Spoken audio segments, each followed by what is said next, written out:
Welcome to the Empathic Mastery Show. I'm your host, Jennifer Moore, and I'm so glad you're here. This is a place where we talk about what it means to be highly sensitive and empathic, how this impacts all aspects of our lives, and we explore tools, resources, and solutions so we can shift from absorbing all the thoughts, feelings, and energy of the world around us to being beacons for calm, love, and healing. Hey there, everybody. So today I have an incredibly special guest, my friend Allison Martinez. And I asked Allison to have a conversation with me about what it means to be an experiencer and what it means to be somebody who might or might not identify as an empath as an experiencer. And we're going to learn a lot more as we have this conversation. Allison, thank you so much for being here. I'm so glad you're here. And thank you so much for inviting me. I'm happy to be here.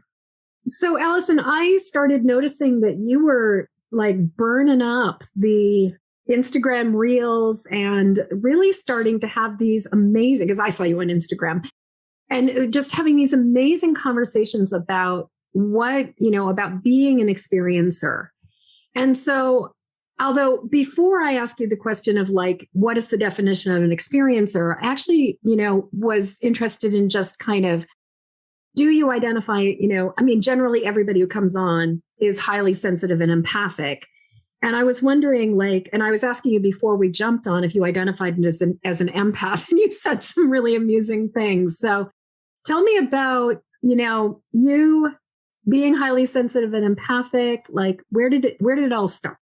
Well, that was the common refrain within my household as a child through adolescence and growing up was, well, why are you so sensitive? Mm-hmm. You're just so sensitive. And so for me, I probably still have some negative thoughts or aversions to identifying as a highly sensitive person or an empath, just because I had so much negative messaging growing up around it. And I think so much of my own adverse childhood experiences got internalized that way, that they weren't actually traumatic experiences. It was because I was so sensitive, which is not the case. Well, I am sensitive, but also there were legitimate traumas going on in my life. Right. Well, and I cannot count. I mean, it's almost like every single highly sensitive empathic or person, empath that I've ever spoken to got the same litany of information as a child. You're being too sensitive. You're overreacting. You're taking it too personally. Just let it go. Stop worrying about it. And it's interesting because the intersection between that and trauma and family systems trying to deny what was actually going on, like it's a very convoluted thing. And it seems like part of my mission is definitely to normalize what it means to be an empath, but also kind of like take back the word for ourselves and be like, this is a badge. This is something that we can stand in as an identity with pride and sovereignty, as opposed to wearing it as a label of brokenness or helplessness. Yeah, that's where I would like to go with that. But what I find that I struggle with, at least with those particular labels, and even the label of experiencer, is I'm always wondering, how do I use this constructively? Mm-hmm. Because I would even say for myself, being an empath and a highly sensitive person, I would say has been maybe more of a limit to me growing up and through my initial adulthood. But now that I've worked through so many things, I'm like, okay, now that I have a good idea of how to temper this, about what a boundary is, about how to build my own self up and serve others energetically without, like, not from an empty cup. How do I use this beneficially for other people? And I have not figured that out yet. Yeah. I mean, it's a journey for sure. And I know for myself that it's like I keep on peeling away layers of understanding the impact of being this way, but also understanding the gift of being this way, that it is definitely a process and definitely a journey. So right there with you. there are just, Allison, there are so many rich places that I know we can go with this conversation. But before we dive even deeper in, experiencer, what does that word mean? What is it to be an experiencer? An experiencer is someone who has chronic experiences with what we are currently describing or what we are perceiving individually as paranormal. So an experiencer can be chronically experiencing anything from like poltergeist activity to ghosts, orbs, anything like that. But contemporarily, when you hear someone described as an experiencer or describing themselves as an experiencer, what they're referring to is what's known, at least in mental health spheres or in the mainstream, as someone who is managing chronic alien abduction syndrome. Yes, that was actually my understanding or my sort of perception of experiencer, is that very frequently it was connected to experiencing extraterrestrials. Yes. Yeah. Yes. And it's also something that initially you will typically feel like, especially if you're an experiencer, it tends to have started in childhood, like very, very young. And so growing up with that, not understanding it, you'll come into adolescence and adulthood feeling like you have no agency over this thing, that you are a victim of this, and it's not something that you can control. So it can be very, very depending on the frequency and type of experience. It can be very, very detrimental to life functioning. And in my case, especially to sleep. I still deal with the ramifications of that. Well, and one of the things that I recall hearing in numerous places is that it is not uncommon for, especially with extraterrestrial stuff and alien abduction, it's not uncommon for it to run in family systems. Yes. And so there's also, I'm imagining, the sort of inherited helplessness and the legacies of this thing is happening to me. I have no agency or choices. Yeah. And it did. I actually did not know that. I did not know that it ran on a side of my family until I think it was maybe 2.5 years ago, when I had eliminated a lot of the initial, like, well, let's find out if this is, maybe a more serious mental health issue. Let's get rid of all of the standard stuff first before I delve into this kind of strange thing. But then when I started asking very pointed questions about aliens, the first family member that I asked on this particular side after I said that said, "Oh, do you mean the ones who stand by your bed? Do they touch?" And they said that and they said, "Do they touch you?" And I can't begin to describe to you the confusion of feelings that happened in that moment, because it was sort of A, a relief, B, terrifying, C, deeply upsetting and angering, because this is someone who was like a family figure. They'd known me since birth. And they knew how I was behaving, especially when it came to nighttime and going to sleep. And so at that moment, I was sort of like, if this has been happening to you and to all of you all this time, and you saw me like with these extreme behaviors as a child, why was it never talked about? Why was it a secret? And it's so interesting is probably the wrong word, but it's harrowing how closely it parallels a standard, very extreme physical trauma that's a secret that will be in the family. It's the exact same type of thing. Yes. Well, and yeah, if there was a legacy of physical abuse and sexual assault or something within a family system. Actually, interestingly, there was a movie that came out. I can't remember the name of it, but it starred Joseph Gordon-Levitt as a very young man, as an experiencer.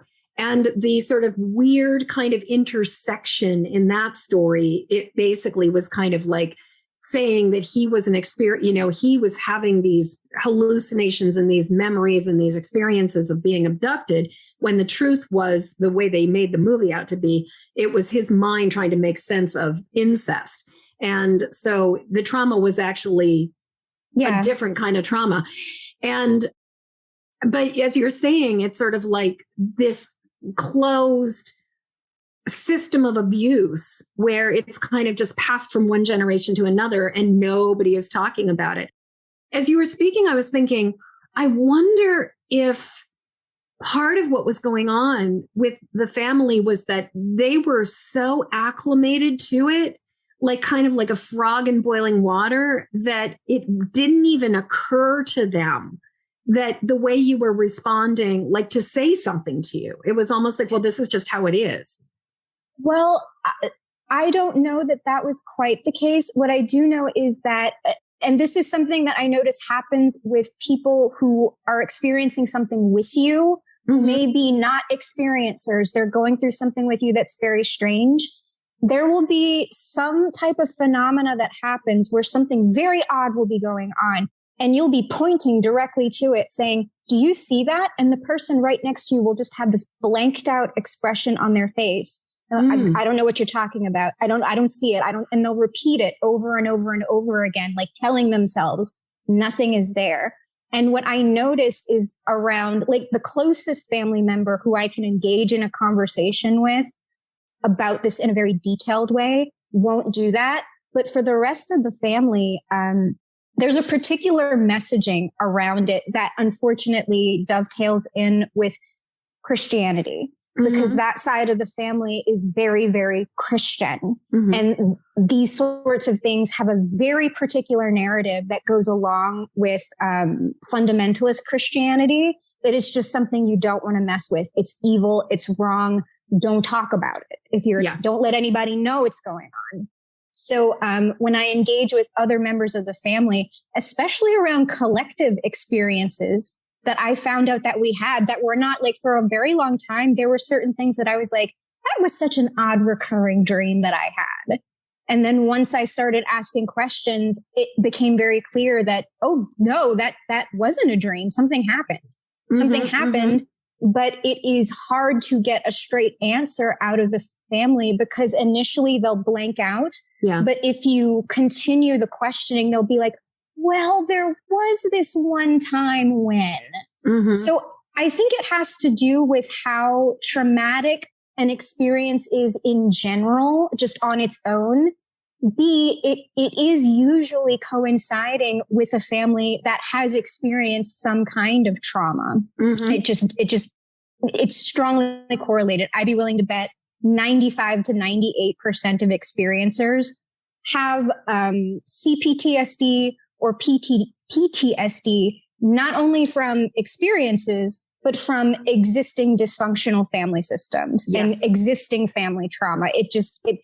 That's how the script goes, unfortunately. Right. So I think it's a combination of those things, a dysfunctional family system, and also having very, very, whether they're benevolent, neutral or not, frightening experiences. It's frightening to think about them in a real way like that, because it very much changes your perspective, at least on mental health, and maybe perhaps your entire worldview, your view of reality. So I can see why people would want to ignore it. Because I did for a very long time. I spent most of my initial childhood and everything else. My internal monologue was just, you are crazy. You're crazy. Don't talk about this. You are crazy. You just need to shut up. And when stories would pop up in the family, when someone would start to ask a question, an adult, the entire family would just jump on them, like hyenas, getting them to stop talking. You are crazy. Be quiet. It never happened. Right. So that's unfortunately what people are fighting against, to even have a healthy conversation about what went on. Well, and the thing is that, and as a result of it, what ends up happening is that so much of this conversation ends up getting marginalized into the tinfoil hat wearing TikTok videos and places where it's relegated as weird, it's relegated as crazy, it's relegated as fringe or like unhinged. in a way that allows people to continue to invalidate and deny. I have a thought about this, that when I was in seminary, I was in the oldest Protestant seminary in the country, and there was a lot of like following the rules and sticking with the sort of prescribed dogma and the perspective. But there were some like radical feminists who were starting to bring in like the divine feminine and the idea of it. And interestingly, the one sort of token tenured professor who was doing radical, like feminist theology, was extremely incendiary, controversial, very outspoken, but very like in your face. And the thing was, and she was kind of eccentric. So as a result, all of the people who did not necessarily believe this stuff could easily write off anything she was saying as just wacky. And of course, the people who were converts were, like eating it up with a spoon and grateful for what she had to offer. But there was no bridging into or opening the minds of people who didn't necessarily agree with the philosophy, because it was delivered in such a way that was just kind of so fringy. And it just strikes me that in some ways there's something similar going on here, where it's like the dialogue is kind of getting relegated to the wacky, unhinged, mentally ill, edges of it, and sort of sane people don't talk about this. I think so. And I think there are a couple of two big reasons, I think, for that. And one is just sort of the nature of media, that if you're going to sell something, if you're going to get somebody to watch something, it's always going to be the most sensational thing. I mean, I hear all the time about people doing casting for reality TV shows. No, we don't want the level-headed one. Get the one that is that's going to make the most drama. And while that makes for sellable TV, it does not make for a nourishing or inclusive or investigative, curious conversation. It doesn't expand anybody's mind. And unfortunately, we replicate that. I mean, that's mainstream media, but it's also what tends to be the most clicked on or the most watched within social media as well. So I think that's one big part of it. People, just to quote it from the 90s, we want to believe. Like people want that. And I think at the core of it, it's actually a very innocent, sweet thing. We want our world to be bigger than it is. Mm-hmm. We want there to be more than us. We want to be connected to it. We want to meet it. We want to engage with it. And it's sad to me that unfortunately, that gets hijacked. It gets hijacked by a lot of very harmful narratives, because none of the conspiracy theories. I mean, some of them are just sort of maybe a little bit fun and amusing.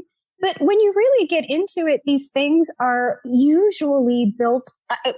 I'm just going to go ahead with it. Yeah. At the core of them, most of them are anti-Semitic. They're anti-Semitic, often white supremacist as well. And, that has its own history, which is why I just don't get into those narratives whatsoever. And my second big reason why I think that is the way it is because experiencers tend to get wrapped up in those narratives, because there is a kernel of not truth as in what the narrative is, but the forms that they're seeing. When an experiencer has an experience in isolation, they are to themselves literally on a UFO. That is literally an alien standing there. It's tactile. It's like, it feels very real, very, very real, whatever it is. And they are literally seeing forms that we have names for now that have developed: grays, mantids, all of that. I've even, like, whenever people start talking about, and I'm sorry to bring it up if it offends anyone, when people start talking about things like Nordics and reptilians, there is actually validity to that. Like I had experiences with those forms before even knowing what any of that was, because that's how I Google searched it to begin with. I was like, what is this? And then all of those narratives came up. So I think the absence of conversations like these, more conversations like these, all it leaves people with is what's already been talked about. Like that's the first thing when people are scared, when people don't know, they're looking for answers. They want the answer right now. They want something to cling to that makes them feel included, that makes them feel like someone knows what's going on, and that there is, some sense about this. And those stories, those narratives give people that right away. Right. And so people tend to get sucked into them, and they can get sucked into them for a very long time. And it's not always for the best. Right. Well, and, as you were speaking about reality TV, I was actually thinking about, the damage that is done so frequently to people who were on reality TV, and how, one of the things that I believe often would happen with the reality TV shows is that they get alcohol, like they're plied with alcohol, that they are put in essentially situations that make them very emotionally vulnerable.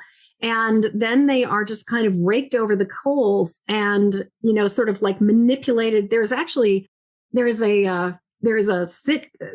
a sitcom series a couple of years ago called Unreal that was sort of like about people forming or performing reality TV and just like the ways that they manipulate the members of it.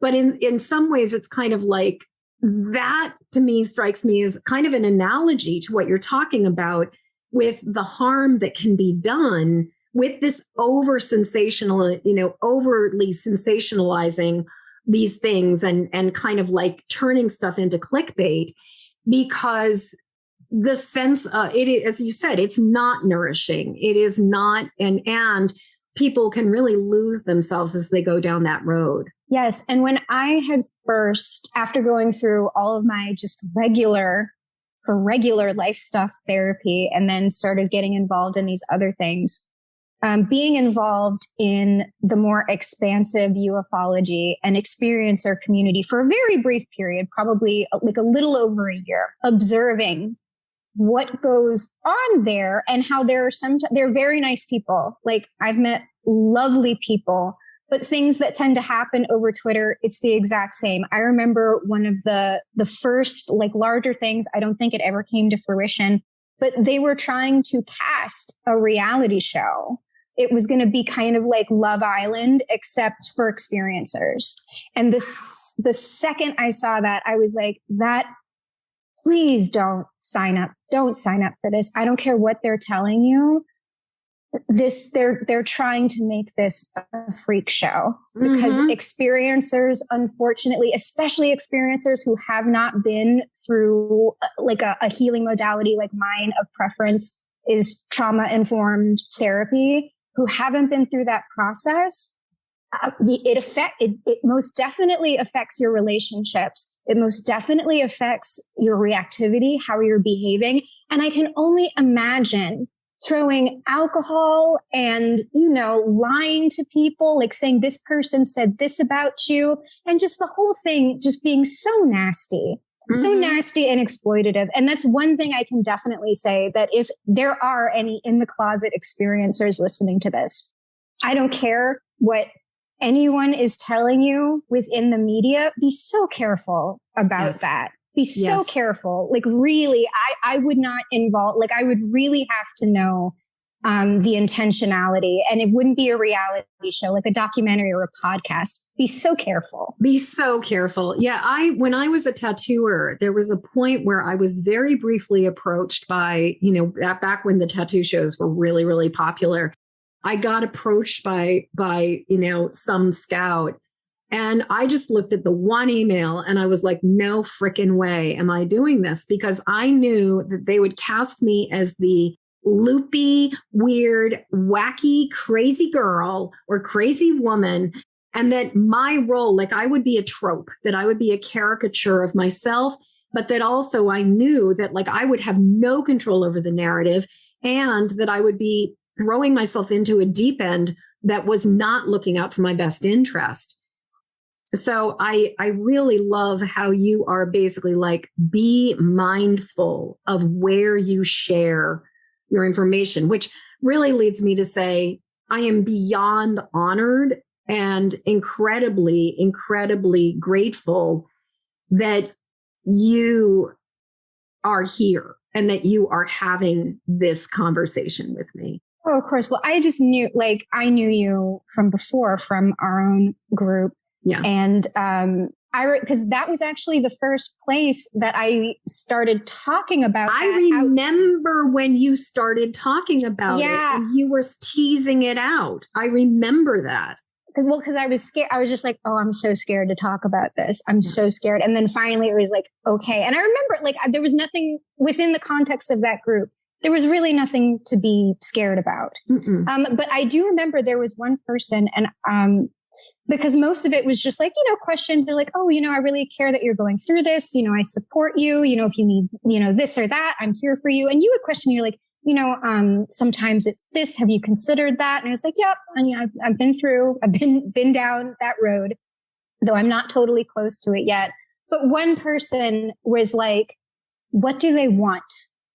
And that question struck me because it brought back there are some people out there who, when they hear you have these experiences, believe that you know what's going on, believe that you have answers and that like you can tell them what it is about this world. And it shook me a little bit because I don't know. It's a mystery to me, but I can see how maybe someone else in that position would hear that from someone.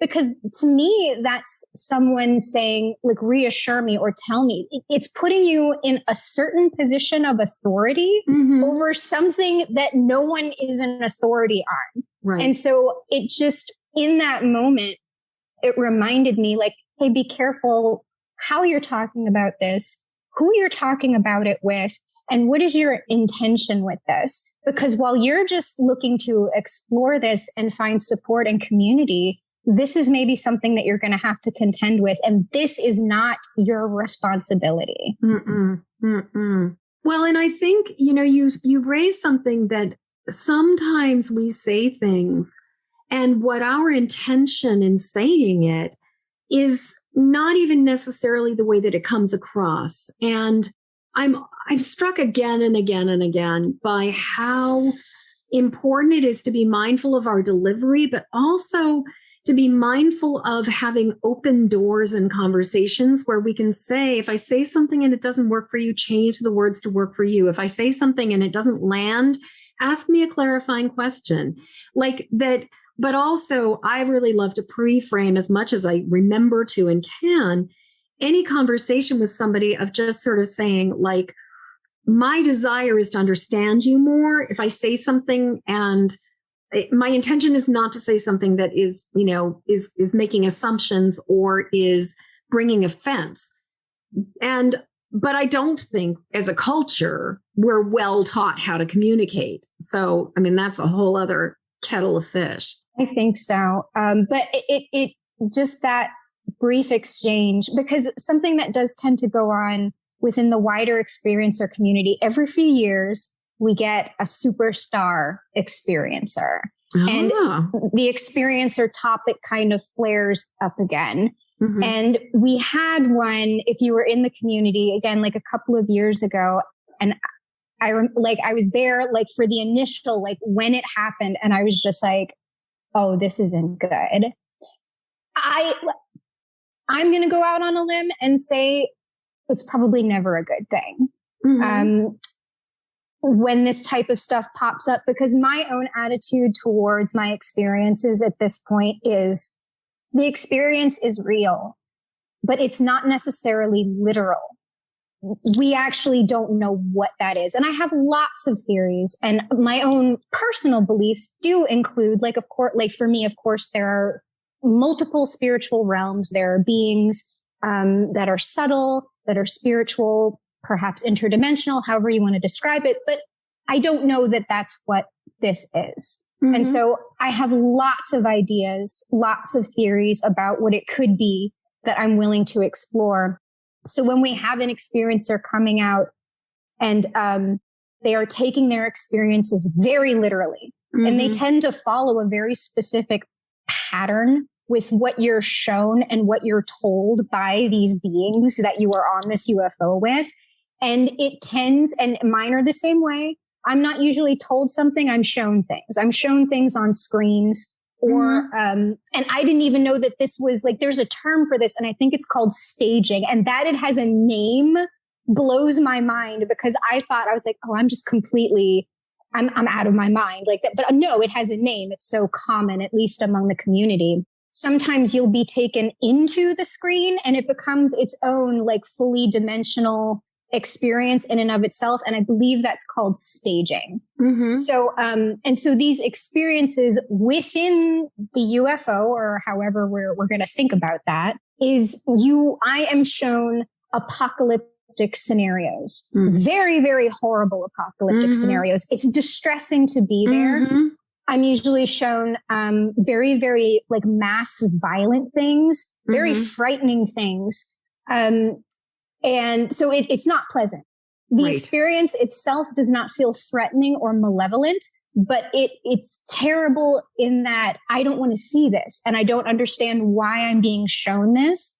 And there's never any explanation, really. Some people do like get very, very vague explanations. But when someone takes that literally and they have a little bit of a churchy background, they'll come out and say like, the aliens are like, this is the judgment.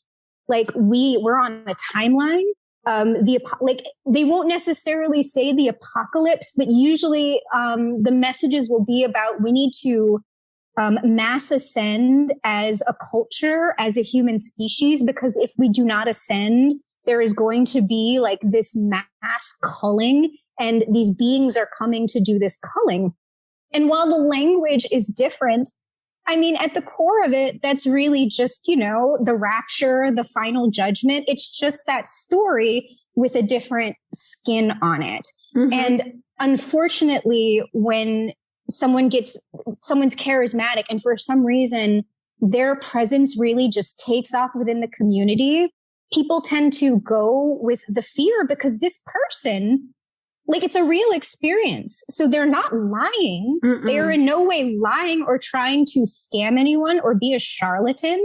It's just that if you haven't taken care of certain things within your life, if you haven't taken care of your own trauma, if you don't have a grounded support system near you, if you don't have someone maybe to discuss these things with in a more tempered way, you're going to go with it. Mm-hmm. And that energy is very, very addictive for people. Yes. It gets them excited. It gets them on the fear narrative. It gets them on, oh, well, this is really happening and something's going to happen at this certain date.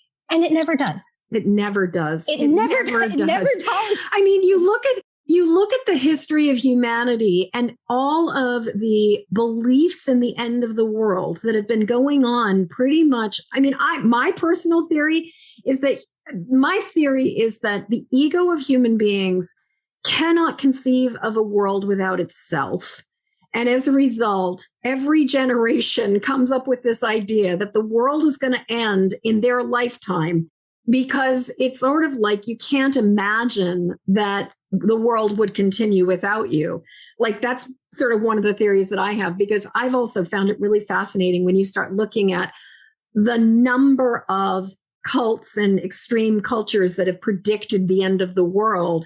And like, God bless all of them who drank the Kool-Aid, sometimes literally, because of this idea that the end is nigh. And, and so I hear also, the thing I also really hear about what you're saying is that it's like you have these charismatic people who have a dogma and a worldview and a perception that is sort of fits within, that tends to be very fear-mongering and oriented towards a certain, like, for lack of a better word, hysteria. But they use enough of the sort of felt experiences that people are having, the common experiences that people are having, that it's almost like it creates a veracity so that then people can be like, well, since this part of what this person is talking about is true, then it must mean that this part that this person is extrapolating must also be true.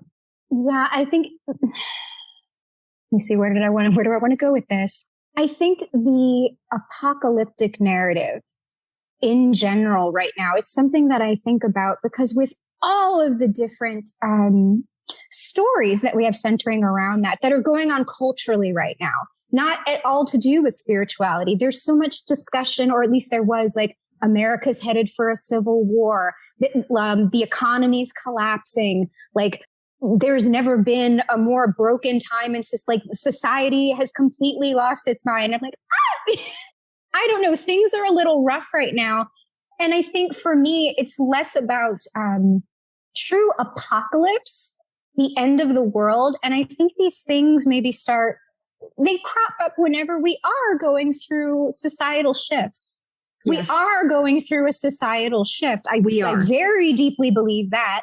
Yeah. The energy gets turbulent. Yes. And all of these narratives start popping up, and they are definitely pointing at something that is true, and pointing at very deep anxieties. And I think especially the deep desire for catharsis, because the apocalypse or a civil war, when we finally meet each other or, the aliens or whomever in violence, at least the anxiety goes away. Mm-hmm, mm-hmm. At least I don't have to worry anymore. Like, this is terrible, but at least it's not this. Yeah. At least it's finally over.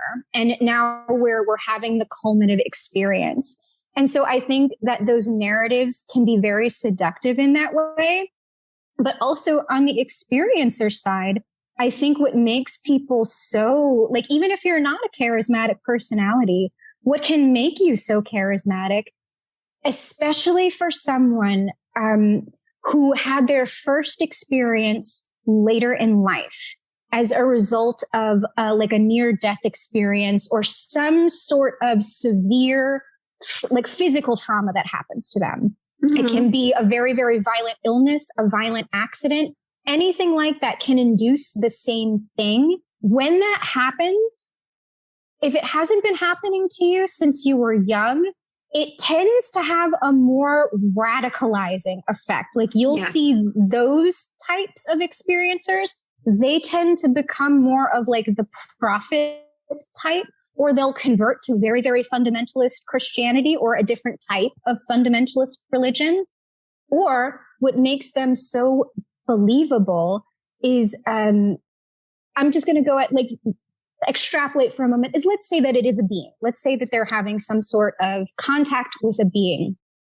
These beings, when they describe them, and in my own experience, the types of beings, if that's what it is, that I experience are very energetically powerful. Being in the presence of one of these beings it can be very disturbing, not in that it's a bad thing, but just the alienness of it.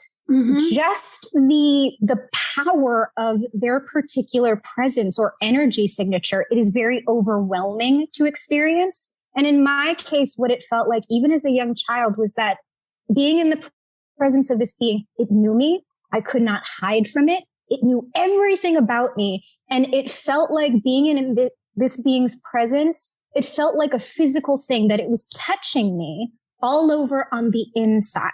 Mm. And that's very invasive. It's an invasive experience, whether or not it's neutral or not. And in my case, my experiences, while they are frightening, are very neutral.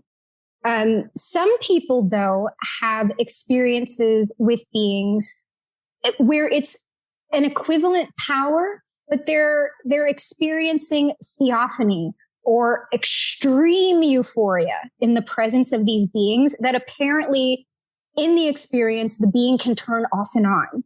So in the presence of the being, I am in bliss. Mm-hmm.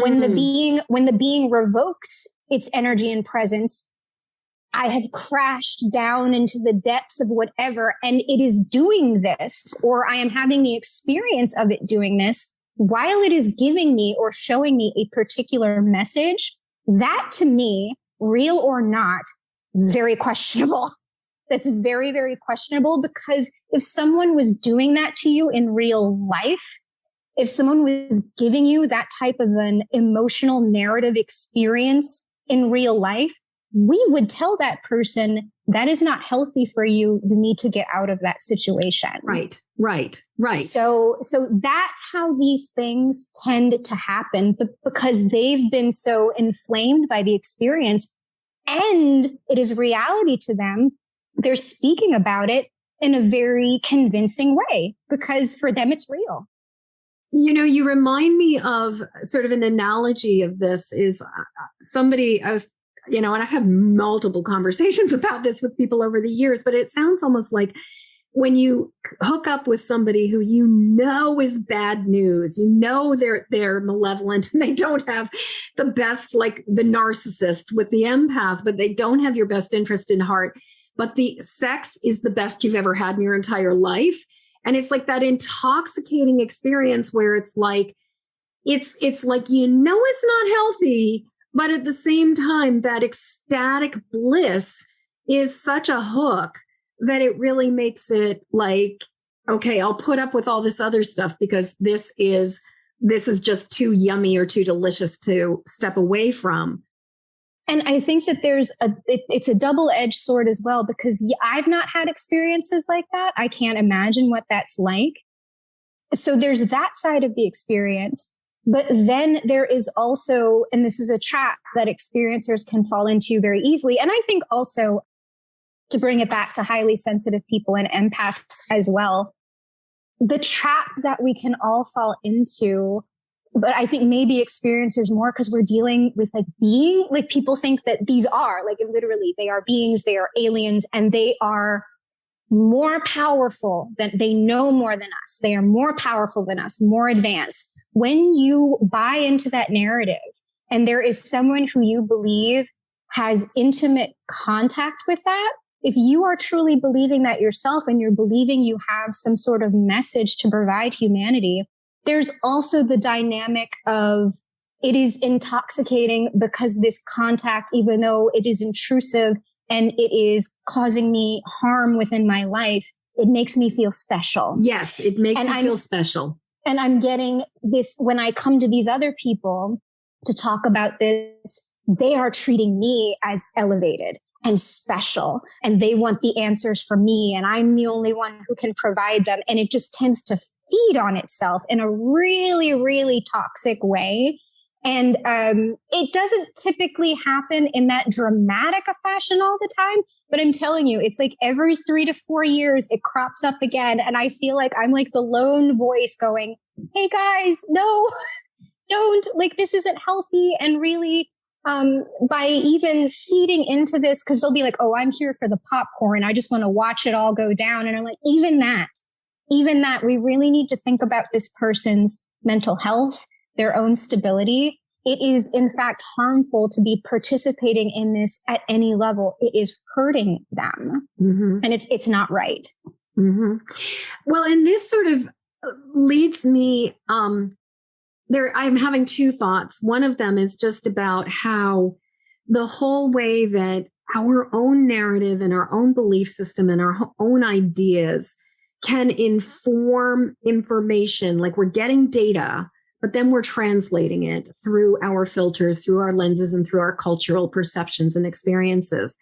And, it's fascinating to me when it's like I'm reading a piece of channeled information or something, and where I feel like part of the transmission is coming through pure and part of the transmission is coming through with, say, the fundamentalist Christian background that somebody is bringing in. And it's sort of like, it can be very hard to discern what is actual truth, or just based on sort of the experience of what something really is, just the facts, ma'am, versus the human interpretations of these things. And I've definitely seen that where I'm kind of like, there's nuggets of truth in what I'm reading here. And now I'm hearing this person's voice bringing in their own sort of punitive, like often Christian background that has this whole sort of like, you lowly worm humans are going to get punished for being such bad sinners. Yeah. And I don't know, which is why I've taken just to provide an update about where I am with my own experiences. Yes. I wanted them to stop.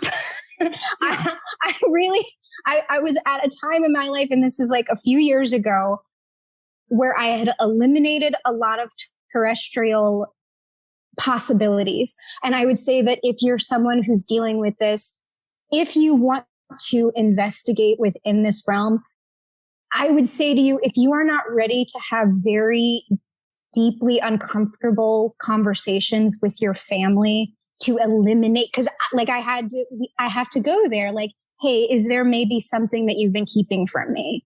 Was I actually assaulted very young? And my mind was, did you know this? And maybe perhaps I was too young and you were hoping that, she's so young, she won't remember. Mm-hmm. But the body remembers and the brain interprets it in a specific way. So I had to go through, or I felt it was my responsibility to go through those conversations, to take those routes first. Also to eliminate psychosis. That was a very frightening thing to do with therapists and psychiatrists, going over all of that. But I was at a point where I just wanted it to stop.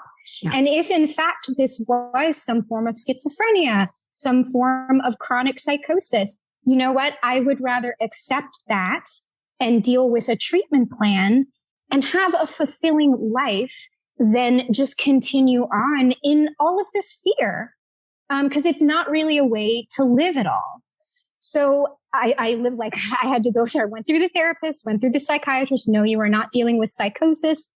And actually with the therapist who had developed a very long-term relationship with me, one of whom actually specialized in schizophrenia. So who could say, no, that's not you.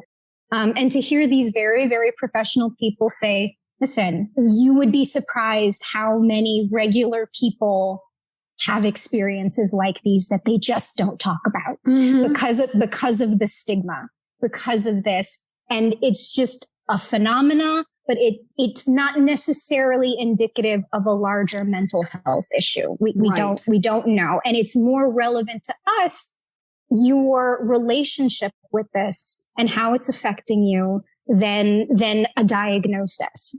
So once I got to that point was when I still had the conversations with my family about still like, what if this is a screen memory? Like, I don't want to close that door. And I still haven't closed that door because if I find anything out or if I recall anything, I'll be the first one to say, hey guys, you really need to really explore this before you go here.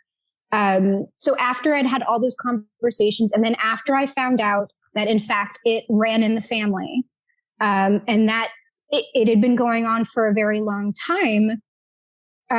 What I did to stop my experiences completely was I stopped calling myself crazy.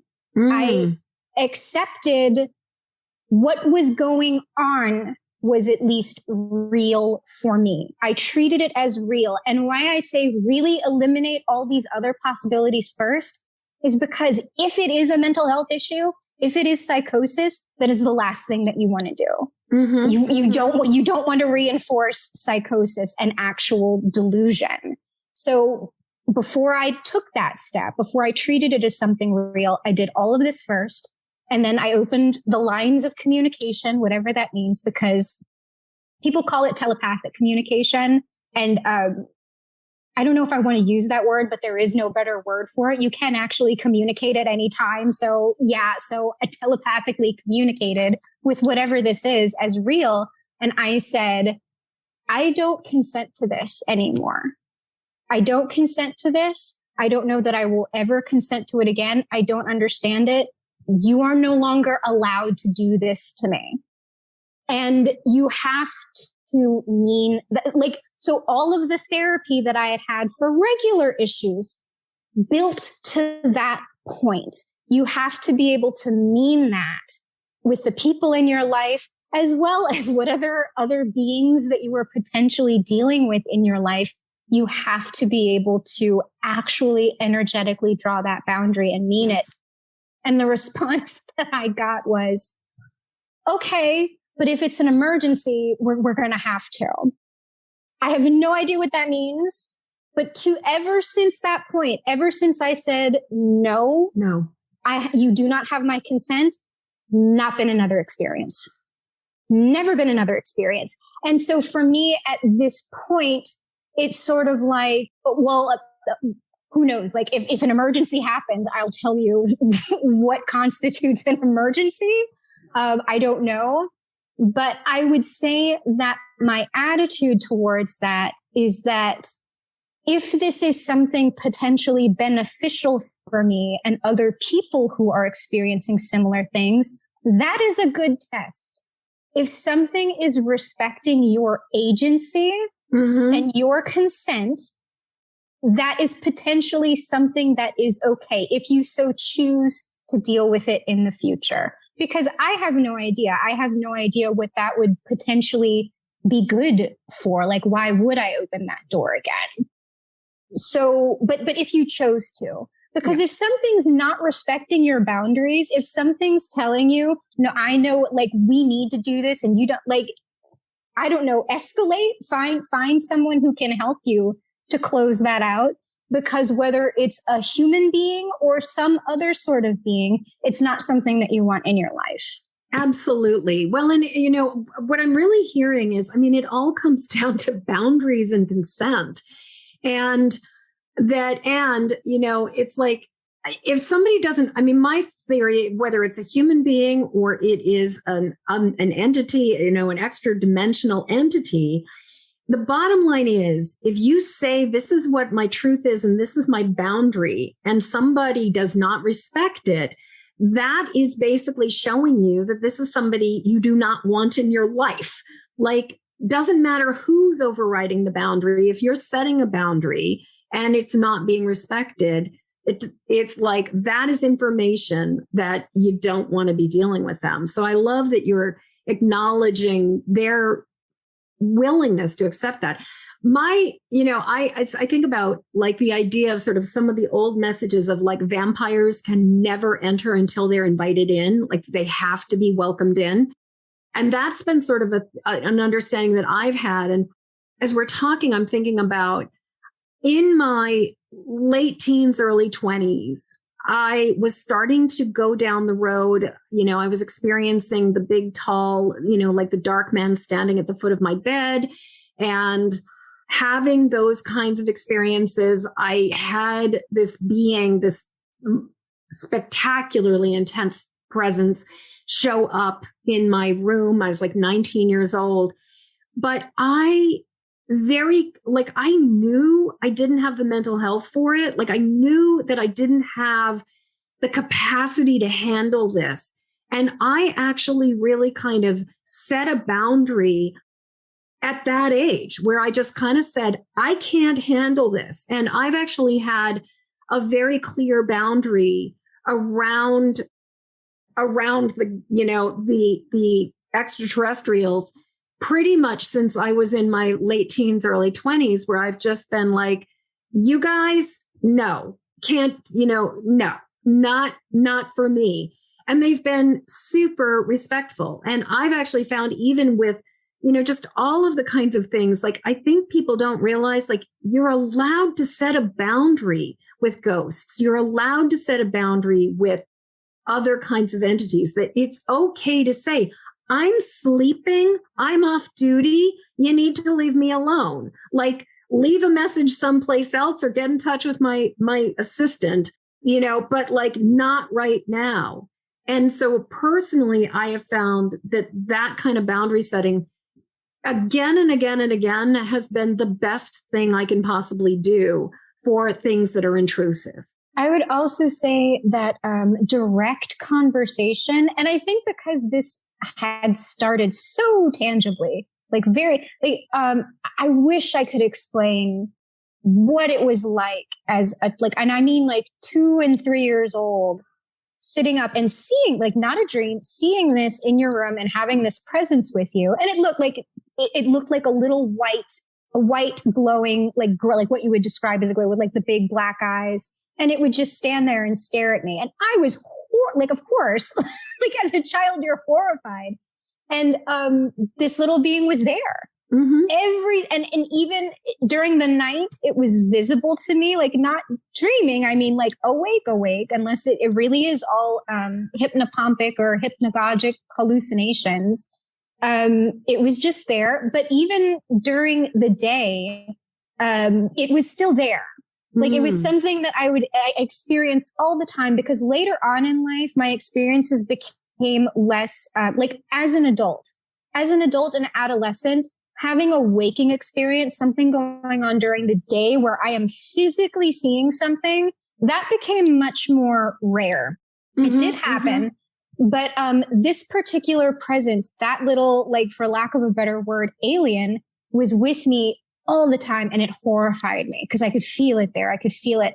And I did not confront this being until I was in my early 30s. And it was because my therapist was really encouraging me to meditate. Every time I tried to meditate, I could see that, like, when I close my eyes, I can just see things. So I would close my eyes, the being would be right in my face, and I would be terrified. And I was just like, you know what? I'm not allowing my fear to get a hold of me like this. We're having the showdown. And I was very like, Rambo's, like, we're going to town. And so the next time that I meditated, I was just very aggressive. I was like, what do you want? Yes. What do you want?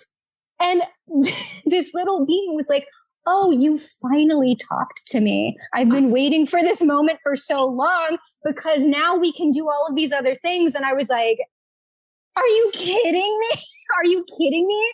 And so I heard that, and I was just like, hey, it really bothers me that you're so close to me all of this time, like 24/7. It was like, oh, okay. And it just like left. And I could not believe that since 2 years old, I was horrified by something that I thought was chasing me and stalking me and this malevolent force. And then in my 30s to confront it and have it go, oh, I've been waiting for you to talk to me this whole time. And it just doesn't have a good idea of like boundaries as a human. Right. Like I was in hysterics. And I was also like, I have been scared so long of something that I could have turned to and said, hey, could you please just like back up 6 feet? Right. And it wouldn't have been an issue. It wouldn't have been an issue. And maybe even could you change your form so that you're in a form that is more accessible for me or that feels safer for me? Or could you deliver the message in a way that lands for me better? I didn't even go until you even said that. I was like, I didn't even think about that. Because as a kid, what it feels like when you're that young, you really don't have any real sense of agency. And things are just happening to you. And so you just keep going with that child mindset. And whatever this experience is, whether it's a form of reality or not, it will treat you with that same mindset until you assert otherwise, until you change the nature of the relationship. At least in my experience, it just is sort of like, it treats you as though you are a child. Like we just have to do these things because, you're not ready yet. And so we kind of need to do this. And so then after I'm saying no, it's like, oh, okay, well, the dynamics of the relationship have now changed. Or maybe it assumes that you understand that you're sovereign in this relationship and it's just expecting that you're going to set a boundary with it or tell it what's going on. And it just doesn't really necessarily understand that it needs to let you know that you have agency with this. Yeah. It's a very, very, it's been a very strange life experience. And I'm wondering where it goes from here. Like, is it now more just about solid education for other people? I mean, that's what I'm thinking, talking about it and the way I'm talking about it. And also just to bring it up, talking about it, because I know we've talked a lot about mental health, at least speculating about the nature of reality, personal beliefs not necessarily being facts, experiences not necessarily being literal. But as I get more into like a public discussion, making my own like YouTube videos about the subject, as I kept getting into it, I got deeper. I was like, oh, this is going to require so much research because we can't talk about mental health and the nature of reality without also talking about how other cultures, and in fact, cultures that were here before us, already had a framework that included things like this. And then when colonialism and genocide and all of this happened, we destroyed that. I'm saying we as in, our ancestors that came over were connected to that.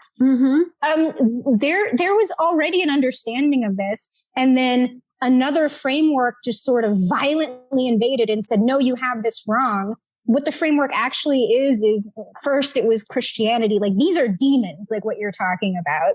And then later on that became, oh no, anyone who's experiencing this has a very, very severe mental health problem. And I think the dialogue around that is slowly changing because at least with the therapists and the professionals in the field that I've been talking to, they are very much aware that we're pathologizing things that should in fact not be pathologized. Yes. So these are very, very deep conversations about healthy frameworks, because honestly, what is healthier? That someone who is having these types of experiences is having psychosis, needs to be institutionalized and given medication? Or is it, oh, we already have like a framework that involves this. And while they might not necessarily serve this sort of a role in the community, we found they've been very helpful here. And they're like, you're completely integrated.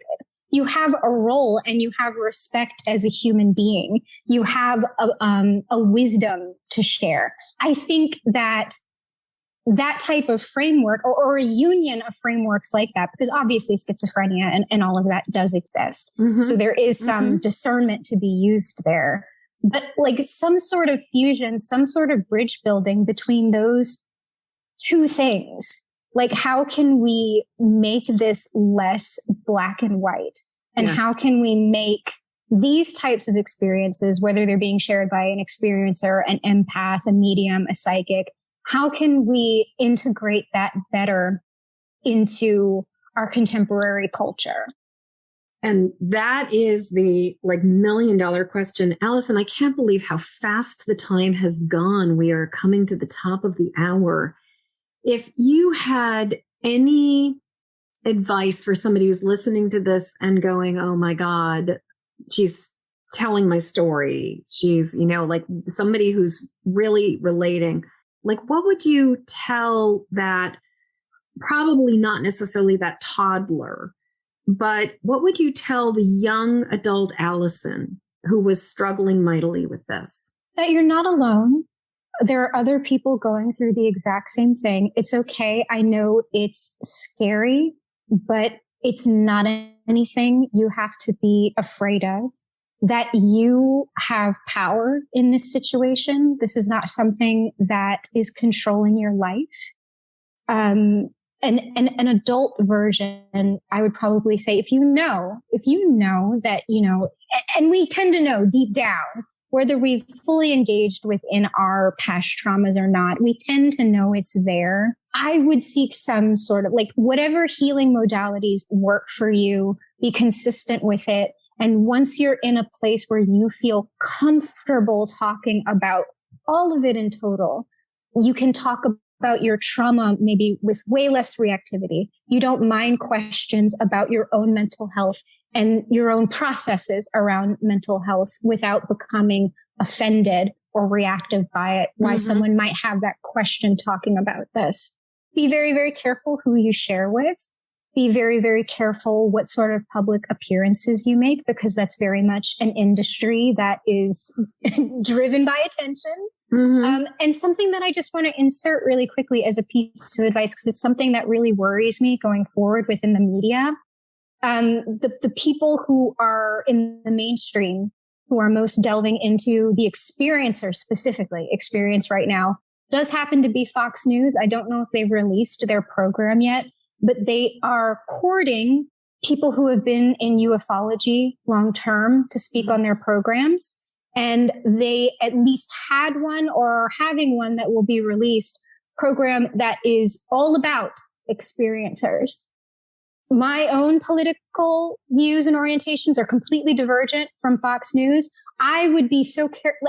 I would not even broach that at all. I would be so careful with that narrative that is catering to a very specific thing. And to put my own little, I don't know about conspiracy, but we tend to know that Fox News, that's pretty much like, I don't know if you're on the same page as me. That's Christian nationalism, unfortunately. It's Christian nationalism. It's propaganda. And whenever I have spoken to or heard a Christian fundamentalist speak on this, this is something that is demonic. So I think that these types of programs are geared more towards the people and the experiencers that are currently involved with QAnon, unfortunately. But I would be very careful because for experiencers and for people who are dealing with this, when you're reaching out to be public with it, there is such a hunger to be taken seriously. Such a hunger to be taken seriously, such a hunger to be acknowledged and validated, especially when so many people have been pathologized. And, I would say in the same way that experiencers stepping away from pathologizing experiencers, may we step away from pathologizing empaths. Allison, this conversation has been so incredibly rich and so powerful. And the things that I'm really taking away from this is, number one, don't try to do this on your own. Get help, get support with people you can trust and professionals who can really give you some support to give you a reality check. Because when you are trying to make sense of this is not something you can DIY.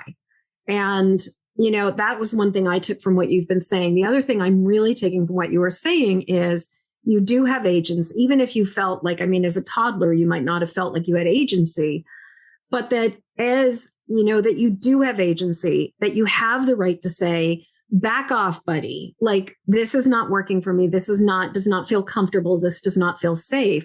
And that you have a choice about this. And those are sort of the two. And also third, curate your exposure to things. Choose wisely and carefully who you share this information with. Choose wisely and carefully where you get this information, what kind of media content you are consuming, and don't just assume that all of the information about experiencers, try to say that 3 times fast, are the same. And so really looking for what is nourishing, what is safe, what is going to support me in my health, as opposed to what is going to send me down a wild and crazy rabbit hole. Right. And less answers and more what is working for you and your life. Yes. Yeah. Yes. Well, and you were saying if you take something at face value, the only time you don't want to reinforce a delusion is if it is, schizophrenia or mental health. I actually would say that in my experience, whether it is imagined or a hallucination or a real, something that is not as dreamt in our philosophy. I actually do think that setting a boundary is kind of the mess. Like, it's part of it, like whether it's within ourselves or outside of ourselves, if it's not working, we're allowed to set a boundary. And so that would be the one place where I would say, regardless of the origin of something, when it's not working, we get to say no. Yeah. And that I think that that's where it's like, let's just, instead of trying to determine whether it's real or not, what if we just start with the boundary? Well, yeah. Well, no, because that was something that I still get hung up on. I still get, well, what is it? Is it real? Is it this? And I think that that's something that I don't know. I don't know how beneficial that is. Right. At all. Right. Arguing about it, even with yourself. Yeah. I think I've really stopped sort of trying to figure out whether something is real or the veracity of it, as much as I'm like, okay, so how do you want to feel about it? What do you want to do about it? What is going to work for you? Like, it's not as important what the source is as it is about how am I going to be able to disengage from it or engage with it differently? And how do I want to feel about it? Well, then I can definitely learn something from your example, because I still most definitely get hung up on proving something and that definitely that validity. But I think, it's normal to have those vulnerabilities. Oh, normal and especially like, I grew up in an atheist family. And so I grew up in, kind of like there's a fundamentalism within atheism as well, because there's a certain kind of rigidity to that. And so I was constantly being encouraged to prove. And so it's been a long journey to come to the place where I'm kind of like, I don't care. It's like whether this is coming from inside my head or outside of me, it doesn't necessarily matter. What matters is how I engage, how I feel about it and what I do about it, how I engage with it. Yeah. Agreed.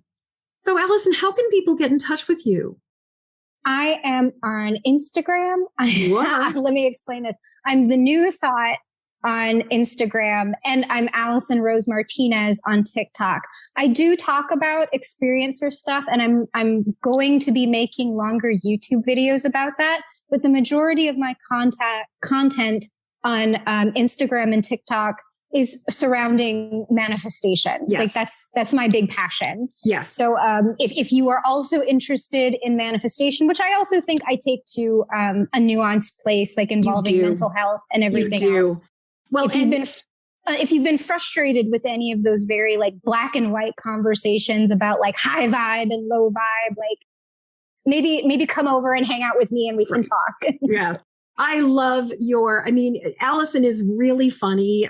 She is really, and she's not afraid to call shit out. And I love how you are just poking holes in some of the ridiculous ideas that people have about law of attraction and everything. So you guys definitely check out her Instagram. It will be in the show notes. All of the ways that people can get in touch with you will be in the show notes. And also just New Thought is spelled a little bit differently than I meant to, yes, it's THENEWTH0T, which was my own, like, I'm very, like, I try to bring a subversive humor to everything. So the New Thought, meaning that hoe over there, but also the law of attraction and all of that is New Thought. So I am the New Thought. Awesome. Allison, thank you so much for joining me today and for having this incredible, real, authentic, and true conversation. I'm so thankful. And thank you for having me. I've loved talking about it. It's made me so much more comfortable. Oh, I'm so glad. Bye-bye. Bye-bye. As we come to the end of this episode, I'd love to hear what you're taking from this show. Please jump over to empathicmasteryshow.com to leave your comments. In the show notes, you'll find a link to grab your copy of my Empathic Safety Guide, 3 Basics for Finding Calm in the Eye of the Storm. And while you're there, please subscribe and follow this show. And thank you for your help sharing this show with the people who need it.